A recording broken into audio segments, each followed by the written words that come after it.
इतिहास में ना कुछ ही ऐसे शासक हुए हैं जिनके नाम के साथ महान या द ग्रेट जुड़ता है, जैसे सिकंदर, अशोक।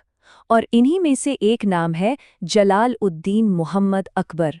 तो आज हम इसी तीसरे मुगल शाहशाह की कहानी को समझेंगे और ये जानने की कोशिश करेंगे कि आखिर वो कौन सी बातें थीं जो उन्हें अकबर महान बनाती हैं। तो चलिए इस सवाल से ही शुरुआत करते हैं। महानता का मतलब क्या है?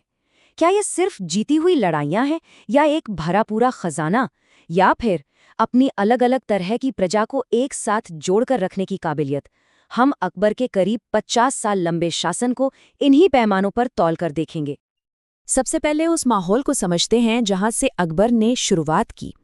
उनके पिता हुमायूं की मौत के बाद मुगल साम्राज्य की हालत बहुत नाजुक थी।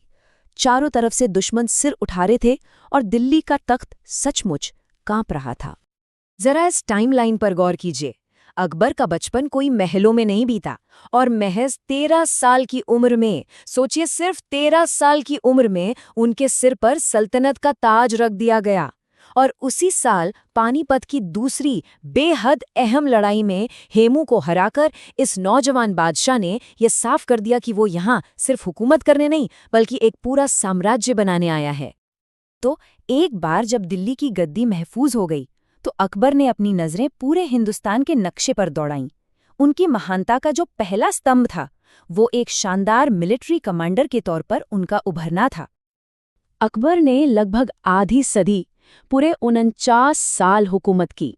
इतना लंबा शासनकाल किसी भी राजा के लिए अपनी सोच को जमीन पर उतारने और एक मजबूत विरासत बनाने के लिए बहुत जरूरी होता है। और इन 49 सालों में वो चैन से बिल्कुल नहीं बैठे। उन्होंने लगभग 50 बड़े सैन्य अभियान चलाए। ये आंकड़ा ही उनकी एनर्जी और उनके एम्बिशन को दिखाता है। वो एक ऐसे शहंशाह थे जो लगातार अपने साम्राज्य की सीमाओं को बढ़ा रहे थे और उन्हें मजबूत कर रहे थे। उनकी जीतों का नतीजा इस स्लाइड पर साफ दिखता है। पूर्व में बंगाल से लेकर पश्चिम में गुजरात तक और उत्तर में कश्मीर से लेकर दक्षिण में दक्कन की सीमाओं तक उन्होंने एक ऐसा विशाल साम्राज्य खड़ा किया जैसा सदियों से किसी ने नहीं देखा था। लेकिन देखिए, महानता सिर्फ तलवार के दम पर नहीं लिखी जाती। असली चुनौती तो जीते हुए इलाकों पर एक अच्छी हुकूमत कायम करने में होती है। और यहीं पर अकबर की दूसरी बड़ी खूबी सामने आती है, एक दूर की सोचने वाले प्रशासक की। अकबर का सबसे बड़ा एडमिनिस्ट्रेटिव रिफॉर्म था मनसबदारी सिस्टम।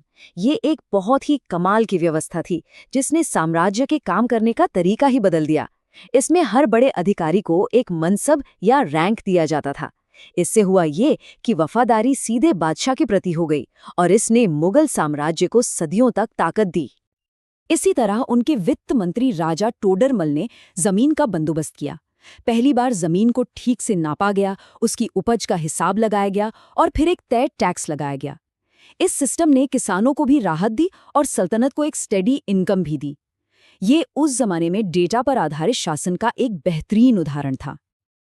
अब आते हैं अकबर की विरासत के उस पहलू पर जो उन्हें इतिहास में शायद सबसे अलग और सबसे खास बनाता है, उनका फलसफा, उनकी सुलह कुल की नीति।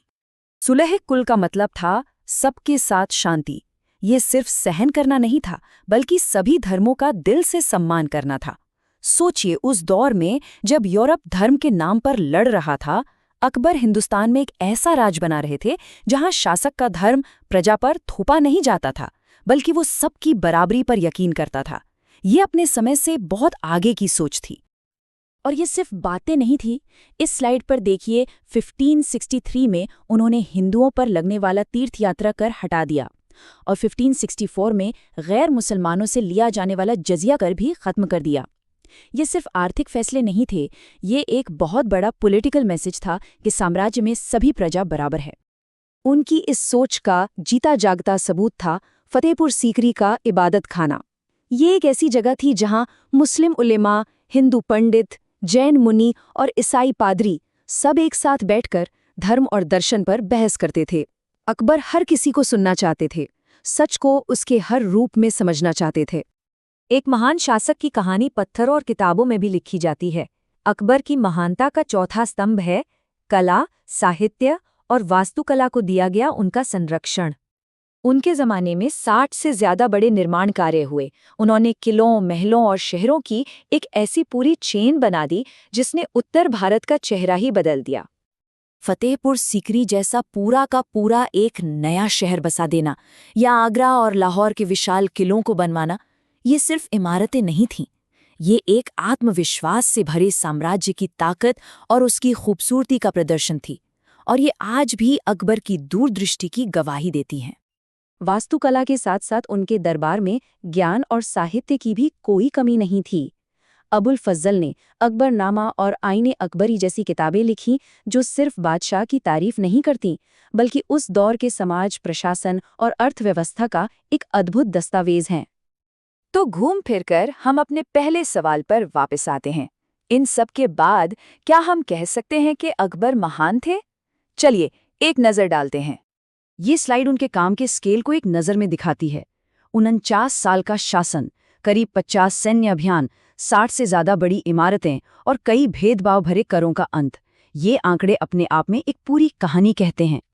तो देखिए, अकबर की महानता किसी एक काम में नहीं है, ये इन सभी पहलुओं का एक कॉम्बिनेशन है। वो एक विजेता थे, एक प्रशासक थे, एक दार्शनिक थे और एक निर्माता भी थे। उन्होंने एक विशाल साम्राज्य को न सिर्फ जीता, बल्कि उसे एक मजबूत प्रशासन, आर्थिक स्थिरता और आपसी सम्मान की नींव पर खड़ा किया। शायद यही चीज उन्हें महान बनाती है। और जाते जाते एक सवाल सबके लिए छोड़ जाते हैं। किसी भी शासक की महानता को किस चीज से तौलना चाहिए? उसकी जीतों से, उसके बनाए कानूनों से, या फिर अपनी प्रजा के बीच एकता की भावना पैदा करने से? अकबर की कहानी हमें इस सवाल पर सोचने के लिए मजबूर करती है।